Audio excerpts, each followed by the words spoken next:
इस राज्य के आधी आबादी को,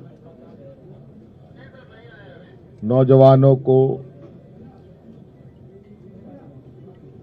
महिलाओं को, पुरुषों को, किसानों को, मजदूरों को,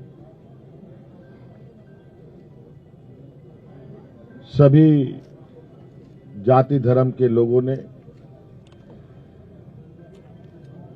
जो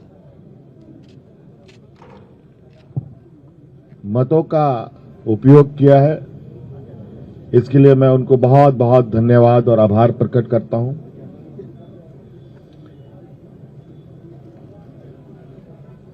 और लोकतंत्र का इस महापर्व को